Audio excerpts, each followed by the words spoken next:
ഇപ്പോൾ സ്വിറ്റ്സർലൻഡിലാണ്. അവർക്ക് 2 കാര്യമേ ഉള്ളൂ, പശുവും ടൂറിസവും. ഇതേ ഉള്ളൂ, വേറെ ഒന്നുമില്ല. പക്ഷെ അതിനെ വളരെ രീതിയിൽ രക്ഷിച്ച് പല ഭാഷകളുണ്ടെങ്കിലും ഒരു രാജ്യമായിട്ട് കണ്ടിന്യൂ ചെയ്യുന്നു. ഫ്രഞ്ച് സ്വിസ് ഉണ്ട്, ജർമ്മൻ സ്വിസ് ഉണ്ട്, സ്വിസ് സ്വിസ് ഉണ്ട്, ഇറ്റാലിയൻ സ്വിസ് ഉണ്ട്. ഒരുപാട് കുടിക്കുന്നില്ല, എല്ലാം ഐക്യത്തിൽ കഴിയുന്നു. കേരളം ഇത്ര സൗന്ദര്യമുള്ള ഒരു ഭൂമി ഇല്ലായിരുന്നു. കന്യാകുമാരിയിൽ തുടങ്ങാം. ഒരു തെക്കിലും ഒരു രാജ്യത്തും ഇല്ലാത്ത 3 കടലുള്ള സ്ഥലമാണ് Kanyakumari. Bay Bengal, Arabian Sea, Indian Ocean. ഒരമ്പലം മാത്രമുണ്ട്. അതിൻ്റെ ഭംഗി, ഒരു ശാന്തത. അവിടെ ഒരു പർവ്വതമുണ്ട്, മരുത്വമല. അപ്പോൾ എവിടെ തിരുതാ കൂടി നോക്കിയാലും ഭംഗിയായിരുന്നു. തിരുപ്പരത്തും വെള്ളച്ചാട്ടം, മീൻമുട്ടി. തിരുവനന്തപുരം തന്നെ പടം കണ്ടിട്ടുണ്ടോ എന്ന് കഴിയാൻ വയ്യ. അത്ഭുതമാണ്, വിശ്വസിക്കില്ല. അതിൻ്റെ ഭംഗി, അതിൻ്റെ എടുപ്പ് എന്തുകൊണ്ട് മറന്നു? പല കാര്യങ്ങൾ പ്രകൃതി നമ്മളെ സഹായിച്ചുകൊണ്ടിരുന്നു. എങ്ങനെ? പ്രകൃതി നമ്മളും എല്ലാവരും ഒരു ബന്ധം വെച്ചുകൊണ്ടിരുന്നു. അത് ഇല്ലാണ്ടാക്കി. അവന് സെൻറ്റിമെൻ്റ് ഉണ്ട്, നമ്മൾ സെൻറ്റിമെൻറ്റിനെ കളഞ്ഞു. വളരെ ദുഃഖമുണ്ട്. എന്താണെന്ന് വെച്ചാൽ ഒരു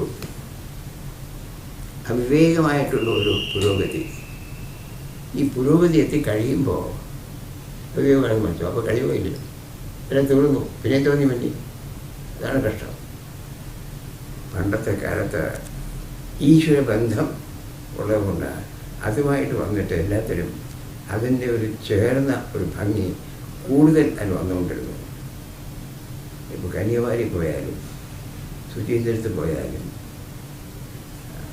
തിരുവനന്തപുരത്ത് വന്നാലും എല്ലാം പ്രകൃതിയും നമ്മളും കൂടെ യുദ്ധമല്ല, സ്നേഹത്തിൽ പോവുകയാണ്, മൈത്രിയിൽ പോവുകയാണ്. ഇപ്പോൾ അങ്ങനെയല്ലല്ലോ. അപ്പോൾ ഓരോ ദിവസവും നാം സങ്കടം അനുഭവിക്കുകയാണ്. ആരും പറഞ്ഞാൽ കേൾക്കുകയില്ല. ആരും രസിക്കൂല പറഞ്ഞാൽ എനിക്ക് സൂര്യനില്ലെങ്കിൽ ജീവിതമില്ല. ഒന്ന്, ചൂടുള്ളപ്പോൾ നാം സഹിക്കുന്നു. എന്തുകൊണ്ട്? എവിടെയെങ്കിലും ആ സൂര്യൻ്റെ രശ്മി ഇല്ലെങ്കിൽ എൻ്റെ ദുഃഖമൊക്കെ അറിയാം. കിട്ടുന്നതുകൊണ്ട് അതിനെ സൂര്യച്ചു തള്ളിക്കളയുകയാണ്. അപ്പോൾ എത്ര അതിന് രൂപങ്ങളുണ്ട്. രാവിലെ ഉദിക്കുന്ന മുതൽ അസ്തമിക്കുന്നതിന് വരെ എത്ര നിറങ്ങൾ മാറി വരും. ഒരു കാര്യത്തിൽ പല ഭാവങ്ങളുമുണ്ട്. ആ സുവർണ്ണ നിറമുണ്ട്, അല്പം ചുവപ്പ് തരുന്ന നിറം വളരെ ഇഷ്ടമാണ്. ഇപ്പോൾ ദുരന്തമല്ലാത്ത എന്തെല്ലാം മരം പറ്റുള്ളൂ. You are destroying nature. It is